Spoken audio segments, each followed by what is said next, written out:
Each day is something new. I'll share them with you. I'm Caillou. Caillou, Caillou. I'm Caillou. Caillou. I'm Caillou. Caillou. I'm over this. I'm over this. Let's go smoke. Caillou. Caillou. Man, I'm so stressed out. What kind of beef do you have? Here, try this. I'm Caillou. Caillou. What are you guys doing? I'm trying to relieve some stress. We're that's- vaping. That's so bad. What flavor do you have over there? All the fruits. Honeydew. Is it good? Oh yeah, it's so good. Okay, which one? I can try And it's one, better for right? you than Yeah, smoking. Caillou. Caillou. I'm not even. Vaping is the act of inhaling or exhaling aerosol product produced by an e-cigarette or a similar device. The aerosol produced by the e-cigarette or similar device contains over 7,000 different air particles, many of which have known to cause cancer. In 2008, 3.6 million students, middle schoolers and high schoolers used e-cigarettes. This was a 78% increase from the previous year. In California, 17.3% of high schoolers will have used e-cigarettes. Compare this to the national average of 13.2. In 2019, approximately 20.8% of high schoolers will have tried vaping for the first time. E-cigarette and cigarette smoking are the leading cause of lung cancer. Lung cancer kills more patients than any other cancer, killing 1 in every 4 persons diagnosed with cancer. Lung cancer attributes to more deaths than colon, rectal, and breast cancer. Smoking attributes to 80% of all lung cancers. Duration attributes the likelihood of developing cancer. Those who have never used it are 0.2% likely to develop lung cancer. Those who formerly used it are 5% likely to develop lung cancer. Those who are currently use it are 16% likely to develop lung cancer. Those who heavily use it, smoking over 1 pack a day, are almost 25% likely to develop lung cancer. In 2019, according to the National Center of Education, approximately 15.3 million students will be enrolled from 9th to 12th grade. In a recent survey of why high schoolers started vaping, the top reasons were flavors, them believing that it's less harmful than cigarettes because it contains less cancerous agents, as well as costs, which on annually, vaping costs 40% less than cigarettes. According to Time magazine, those that are vaping consisted of 23.8% of young adults, 28.4% of those that did not graduate high school, and 27.7% of those living below the poverty line. There was a study done on the economic burden of lung cancer, which estimates approximately $42,000 spent from the time they're diagnosed to about 2 years after. And this attributing factors were hospital stays and outpatient visits. Some e-cigarette vapor contains ingredients that could be toxic, including nickel, tin, lead, benzene, and formaldehyde. Long-term exposure to these substances in e-cigarette vapor could potentially lead to injury and disease, including cancer, and can affect reproductive health. People who had smoked e-cigarettes for 7 months experienced an increase in shortness of breath, cough, and fevers. Cases of leproid pneumonia associated with e-cigarette use have been reported. This inflammation of the lungs happens when fatty substances are inhaled into the lungs. Nicotine-containing vaping products trigger lung inflammation and lung tissue damage. COPD development is associated with these effects. One of the primary concerns regarding e-cigarettes is that most contain nicotine, a highly addictive substance. Once you become dependent on nicotine, it's extremely difficult to stop using it. Attempts to quit using nicotine can lead to various symptoms such as strong cravings, anxiety, irritability, restlessness, difficulty concentrating, depressed mood, frustration, anger, increased hunger, insomnia, constipation, and or diarrhea. Studies have shown that long-term e-cigarette smokers are exposed to as much nicotine as individuals who smoke regular cigarettes. Vaping poses health risks to teens. Nicotine dependence in teens and young adults is particularly concerning because when a person is younger than 25, the brain is still developing. Exposing a developing brain to an addictive drug such as nicotine can potentially lead to permanent alterations in brain chemistry. This can disrupt the growth of connections within the brain that control learning and attention. It also may make the brain more vulnerable to other forms of addiction in the future. 3. Primary prevention includes health education and smoking cessation. Delivery settings for these preventive interventions vary and include primary care clinics, dental clinics, schools, and the child's home, and the types of interventions used include print materials, face-to-face counseling, telephone support, and computer-based systems. Secondary prevention can include screening and regular exams to prevent diseases related to smoking and vaping. Tertiary preventions keep those who are disabled from experiencing severe effects such as pulmonary, cardiac, and other rehabilitation programs. The role of the public health nurse evaluates health trends and risk factors of the population groups, helping to determine priorities for targeted interventions. They work with communities for specific population groups within the community to develop public policy and targeted health promotion and disease prevention activities. They also participate in assessing and evaluating healthcare services to ensure people are informed of available programs and services. They provide essential input into interdisciplinary programs that monitor, anticipate, and respond to public health problems in the population group. They provide health education, care management, and primary care to individuals and families who are members of the vulnerable population and high-risk groups. The core functions of the public health includes assessment, policy development, and assurance.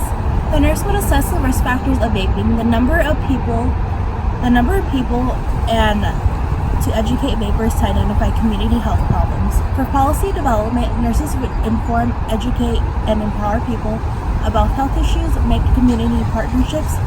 Lastly, they would assure law and regulations are enforced for public health and safety. In addition, they would evaluate the effectiveness of the accessibility, the outcome, law, regulation, the personal population based on health services. There are agencies and facilities to help deliver services for vapers. The AVA, the American Vaping Association, is a nonprofit advocacy group that champions the use of vapor products and electronic cigarettes to help smokers quit. AVA is available online. Another one is California Smokers Helpline that offers free telephone counseling and materials to help quit smoking. In addition, they also give you free nicotine patches. The American Lung Association is a leading organization working to save lives by improving lung health and preventing lung disease through research, education, and advocacy. Their work is focused on improving air quality, reduction, eliminating tobacco, and nicotine use. The LAA provides events such as advocacy walks, cycling events, and expos. They also have numerous facilities where you can go to for help. Other additional resources that the community or vapers can reach out for is websites that you can locate easily.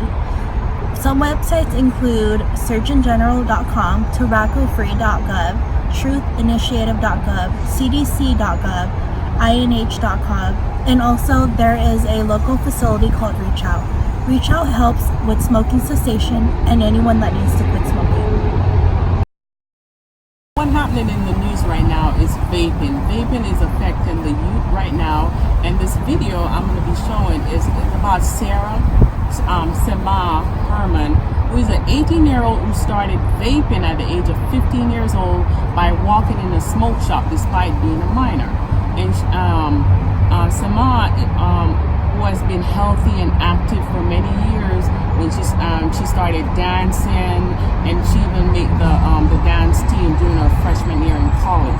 And because of her continuation of vaping, it decreased her ability with her dancing because of increased vaping. Because of her increased vaping, she has become an anti-advocate for after surviving a severe lung illness that's caused her to be placed in a medical induced coma. You hid your vape underneath your pillows. Yeah. And you would come and smoke how often? Oh, I couldn't go longer than like 10, 15 minutes without hitting it. It was so addicting. I brought it with me everywhere I went. Seema Herman never expected that what she thought was a harmless habit, vaping, would end up nearly killing her. It took 2 days for my lungs to fail and I almost died. The 18-year-old going viral with this photo from her hospital bed, a tube still pumping oxygen to her failing lungs. In her hands, a call to action. Asked for like a pen and paper because that was the only way I could communicate. And I wrote, I want to start a no vaping campaign. That was the first thing I did when I opened my eyes. Seema's story is just the latest in a landslide of incidents linked to vaping, sparking what many officials are calling a national health crisis. What we've seen in the course of the past, let's say, month, is an increased number of people who are coming in with respiratory problems as a result of vaping. So far, the Centers for Disease Control report more than 450 possible cases in 33 states of lung illness associated with vaping. And 6 deaths have been confirmed in California, Illinois, Indiana, Minnesota, Oregon, and now Kansas. Last Friday, the CDC issued a stark warning. If you are vaping, no matter how old you are, you should consider stopping. Like, I didn't think of myself as a smoker. The vaping just makes it seem like it's nothing, like you're doing nothing wrong. Seema was in high school when she started vaping nicotine. I was 16 the first time, 15 even, the first time I bought it at the smoke shop. I went in and I was like, can I get a pack of Juul Pods? And they were like, how old are you? And I said 22. And they were just like, okay. It ended up becoming my oxygen. I couldn't live without it. I needed it all the time, every day. But because all of my friends were doing it all the time and no one else had symptoms that I had, I wouldn't even have imagined that maybe this is killing me. Seema was an active, healthy teen. She'd been dancing for years, even making dance team her freshman year of college. But as her vaping habit increased, adding in cannabis, her ability to dance disappeared. She was vaping a cartridge a day. That's like smoking the same amount of nicotine as a pack of cigarettes in one day. Her parents had no idea their daughter had become hopelessly addicted.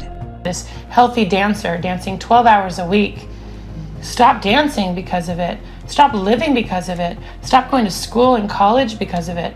Seema says she was feeling sick all the time. Over a year, I lost like 50 pounds without trying. 50 pounds? Yeah.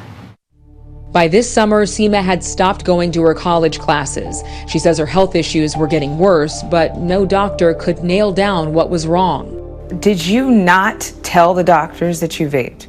I actually did. I made sure that every hospital, every ER, every doctor's office I went to, I told them that I smoked. But you never thought, I can't breathe, I feel like I'm gonna die. Maybe it's because I'm vaping every 10 to 15 minutes. No doctor ever said, like, maybe you should stop vaping. It all came to a head on August 15th when Seema's dad rushed her to the ER. I said, go fast.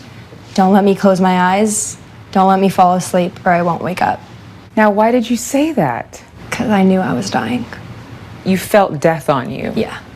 It was terrifying. The worst part was I couldn't let it, like, my parents watch it happen to me. But hospital staff couldn't figure out why Seema couldn't breathe. 2 days later, doctors had to put her on a ventilator. I was begging them, vent her faster, she's going to die. And it was terrifying. It was in that agonizing moment that Seema's cousin revealed her secret addiction. She said, you know, she smokes every day. I said, what? What are you talking about? She said, she smokes every day. She smokes that vape. I said, you tell the doctors right now. You go tell the doctors right now. And I ransacked her room and I found all the vapes. They look like gum wrappers. They look like little candy wrappers. They look like little cute mascara wands. This progression is so fast. Dr. Catherine Melamed is a pulmonologist at UCLA Medical Center. She worked on Seema's case. This was Seema's chest x-ray when she came into our hospital. These hazy white areas here at the base, at the bottom of her lungs, just show that she could have a pneumonia. But what you can then see is if we choose an x-ray from just less than 48 hours later, whoa. Now her lungs, all of this white haziness here is inflammation. From just day 1 to day 3 is remarkable. Dr. Melamed is on the front lines of what health officials fear is an emerging crisis. The National Youth Tobacco Survey found a 78% jump in e-cigarette usage among high school students alone, but any research on the impacts of vaping lags far behind. Part of vaping is heating oil and then inhaling that oil. And that's not something the lung is used to inhaling. And so with that comes an inflammatory reaction that then produces phlegm and sputum and gives the lungs sort of that wet cough phlegm property. That sounds terrible. Yes. And dangerous. Yes. Last month, 17-year-old Tristan Zofeld described how he spent 18 days in the hospital fighting for his life after vaping. I woke up just throwing up everywhere, and my heart was just pounding out of my chest, going 100 miles an hour. Tristan lost 15 pounds and said he had to relearn to walk. And just yesterday, a Texas teen had to be rushed to the hospital after vaping at school. He hit it, he passed out, and he would not wake up. Like, he was not waking up. In Wisconsin today, a man was arrested for making thousands of illegal THC vaping cartridges. Don't do it. The state of New York is taking an aggressive approach in an attempt to find answers and crack down on black market products. You shouldn't be vaping products that clearly you don't know what you're smoking or you're vaping. Many vaping products are popular with young adults and teenagers, but no company has taken more heat than Juul, the industry leader. The company says it's designed to get adult smokers off cigarettes. But just this week, the FDA sent a warning letter to Juul accusing it of illegally marketing its nicotine vape products as safer than traditional cigarettes without proof. Juul responded, "We share these concerns about youth vaping." It adds it shut down its Facebook and Instagram accounts and recently began deploying new technology to verify IDs. Is this her? Yeah, that's her. Yeah. But Seema's mom blames the whole industry for trying to hook kids early. The fact that they market this crap to children and they turn it into pink, pretty purple packaging candy pisses me off.